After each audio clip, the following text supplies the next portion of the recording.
Hello everyone, I'm Raven from Raven Comics, and today we'll dive into whatever happened to the Caped Crusader, where all of Gotham's villains gather to honor their greatest enemy, Batman.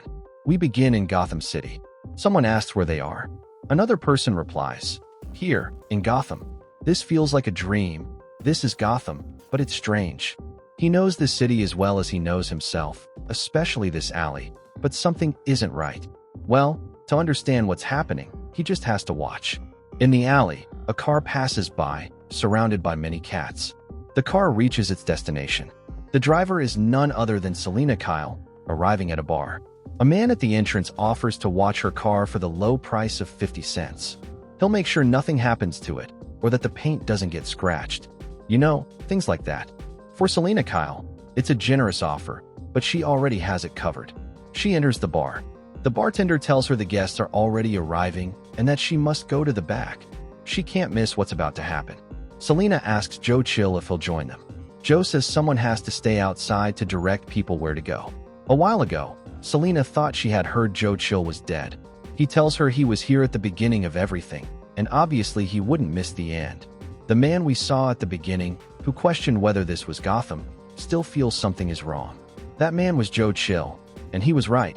He was supposed to be dead. Selina walks down a hallway until she reaches a room where several people are at a wake. Alfred greets her and tells her she'll be seated on the left side. If she's hungry, she can help herself to whatever she wants to eat. Alfred asks her if she'd like to see him one last time. Selina says she'd rather not. It would probably make her cry. Alfred tells her the deceased always thought highly of her. Once, he even told him that if things had been different, maybe the two of them would have ended up together. For Selina, things indeed turned out very different until now. The deceased is none other than Batman. He wonders what's going on, why he's in this situation. More guests are arriving. This time, it's Two-Face. The kid at the entrance offers him the same deal he gave Selina to watch his car. Harvey offers something better. He'll flip a coin. Heads, he watches the car and gives the kid $1. Tails, he shoots him and leaves the body in the car so people will leave it alone. Luck seems to be on the boy's side. Harvey gives him $1. Gordon always knew things would end this way, that one day someone would ask him what happened to the Caped Crusader. Gordon would say, "Much more than you expected. He's dead." Only he never thought that day would be today.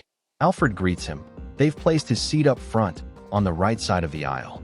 The Riddler has also arrived, shocked, asking, "What's black, gray, and dead all over? This shouldn't have happened, not like this." Everyone knows it's not supposed to be this way. They set up a death trap. He pulls something from his belt and escapes. Same bat time, same bat channel. But why did he have to die today? How is it possible? One of the last guests arrives, the Joker. He asks the boy at the entrance to watch his car. "This is a dangerous neighborhood, and this is a lovely car. I need someone to keep an eye on it." How hard is that to understand? The boy is shocked to see the Joker. He knows the clown will eventually kill him. The Joker asks why he thinks that. He only wants him to watch his car, and he'll even pay $20. The boy doesn't care, since he knows the Joker will kill him anyway. But the Joker explains he doesn't just kill people at random. He kills when it's fun. Where's the fun in killing you right now? The boy just thinks. If he leaves and doesn't watch the car, the Joker will kill him. If he stays and something happens to the car, he'll kill him anyway. Inside, Harvey Bullock tells Renee Montoya that this is Gotham, a city that attracts crazies like rats to a dumpster. Then one day, someone shows up who gives meaning to the madness, understands it, tries to correct it. Harley Quinn can't believe the bat is dead. The Joker can't believe he didn't die the first time he dressed as a giant bat and jumped off a rooftop. Dr. Kirk arrives, and Alfred tells him he can sit wherever he likes. The doctor notices he's Bruce Wayne's butler and asks where Bruce is. Alfred says Bruce won't be able to come, at least not tonight. Dick Grayson steps up front and asks if anyone would like to say a few words about the deceased. Selina Kyle is the first to speak. She wants to tell them what kind of man Batman was, and most importantly, how he died. Catwoman begins her story. They met not long after he started the profession he chose. She was a young woman without family or hope. Catwoman was about to steal a diamond when suddenly someone stopped her. Batman had just caught Catwoman. It seemed her 9 lives had just run out. He would return the diamond and hand her over to the police. Catwoman didn't believe it. She always landed on her feet. As she said that, she leapt off the rooftop.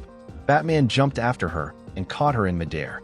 Her mask fell off, distracting Batman just long enough for Selina to scratch his face and escape. From that day forward, everything changed for them both. Their courtship continued across rooftops and fire escapes. It was nothing but a strange affair, a game of hide and seek, a cat and mouse chase. Until one night, something shifted. Maybe it was the moon. Batman grabbed her and said they were going to the police station. He asked her if she'd ever thought about abandoning her life of crime. Selina told him if she had abandoned crime, he never would have noticed her. What if Selina stopped going out at night and opened a pet shop? Would Batman still look for her? Would he show up for dinner? Would he listen to George on the radio with her like normal people? Batman told her she was smart, agile, that he needed a partner, that together they could fight crime. Selina didn't believe it. She was a criminal who loved being one, just as much as Batman did. If he wanted to enforce the law, he would be a policeman, not a man in a mask standing on rooftops. Batman believes in the law, in right and wrong. That doesn't change. Selina doesn't even know his real name. But this is a leap year, and they have to get married. Catwoman understands. Batman is married to Gotham City. He will always try to stop criminals, even if it kills him. Selina doesn't want to be his partner, not in that way, so she makes him a counteroffer. What if she cleans up the city? Will Batman take off the mask and hang up the cape? The Bat tells her that won't happen. Selina tells him her parents were also murdered. He's not alone. With those words, she leaves. For a while, Selina tried to set things right in Gotham. She supposed it was impulse-driven, but for a moment, she managed to stop several criminals. She even confronted the Penguin to warn him.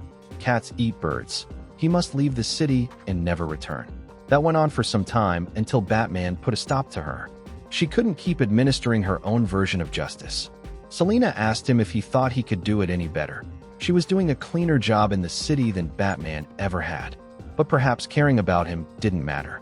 It was a long time before she saw him again.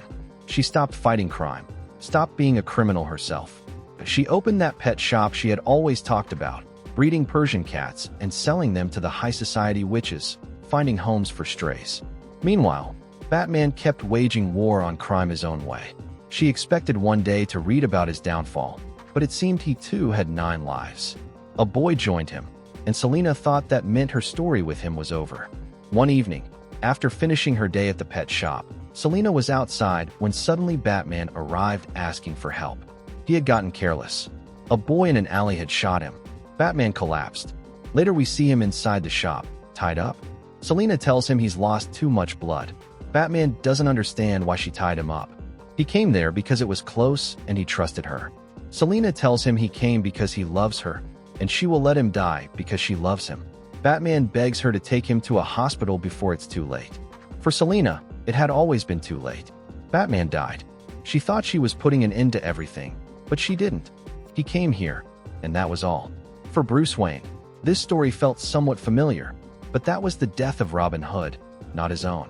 Alfred would be the one to take the liberty of telling his story. He thought perhaps he could speak of the dear departed. Alfred, when young, was an actor. In the last days of the traveling stage companies, he enjoyed. No, he needed. The makeup, the audiences, the costumes, disguises, and applause. Then his father wrote to him, saying he had been diagnosed with cancer. It was time for Alfred to return to the family, time to look after the Waynes. By the time the train reached Gotham, his father was already dead. He loved watching Mrs. Wayne play with little Bruce. It seemed that if happiness existed, those two had found it. They became his family, and Alfred was happy with them, learning the gentleman's part of being a gentleman. Then everything went wrong one night in an alley. Mr. Wayne was in shock for a time, barely speaking for months. Then he dedicated himself to physical perfection and to learning. The years passed. Alfred was there the first time Bruce went out on a motorcycle as an unmasked vigilante. He found him after he fell and tended to his wounds. Then Bruce started dressing as a bat. Alfred admitted that dressing as a giant bat to fight crime wasn't normal, but doing it made him happier than he had ever been. Sometimes he even smiled, but the smile began to fade. He kept going out at night. Sometimes he found criminals and stopped them, but most of the time he didn't. He was drifting away from the world, swallowed by a darker mood. To make Batman happy again, Alfred came up with the idea of creating a new villain. The riddles, that was Alfred's idea. He asked a friend of his in the city to bring the Riddler to life. That sparked something new in Bruce. And whenever things grew dark again, Alfred would call his friends and ask them to help out for a while. Until one day, that wasn't enough. What Master Bruce needed was a Moby Dick for a Captain Ahab. So Alfred did what had to be done. White makeup, red lipstick, a purple suit, a large wig. Nothing happened until he put on a huge smile. That's when the Joker was born. Those were glorious days. Master Bruce came out of his shell. They played the game once or twice a month, enough to keep him interested, awake, alive. But nothing lasts forever. Even in his madness, Bruce was an extraordinary detective. Eventually, Bruce discovered the truth. He asked Alfred to stop lying to him. Alfred was the Joker. He had always been the Joker. But why? Alfred told him it was because Bruce needed him. He saw how the Joker committed crimes, so he went out to the streets to prevent them. Bruce thought it was all just one big joke. Alfred wouldn't put it that way. Perhaps it would be better to let it in now. All of these criminals were nothing but lies anyway, so Bruce should stop being the Bat. Nobody needed him. Bruce told him Batman doesn't quit like that. He's not someone who falls and lets himself die. Alfred didn't believe Batman could ever truly fall and die. Bruce opened the windows. The bat signal was calling. Batman was needed. Whether Alfred played his jokes or not, Batman was always needed. The Bat arrived at the crime scene. The Riddler had hostages. The children had been asking for Batman. He told them there was no Riddler, only a nightclub actor named Eddie Nash, who had once been a good performer. Batman stood before him and said the game was over. Eddie declared he was the Riddler now. Eddie was gone. Batman asked him to hand over the gun. Eddie began with a riddle. What dresses in green, bears a large black question mark on his chest, and is about to kill Batman right now? Batman asked him to lower the weapon, but the Riddler shot him, ending his life in that moment. Eddie Nash was taken to the asylum. The real one, not Arkham. Alfred brought Master Bruce to this place. For Batman, this couldn't be possible. Alfred couldn't have been the Joker. He couldn't see the Joker sitting right there in that room. But if that wasn't what happened, then what was the truth? Bruce is the world's greatest detective. He'll have to find out. Thank you very much for watching this video.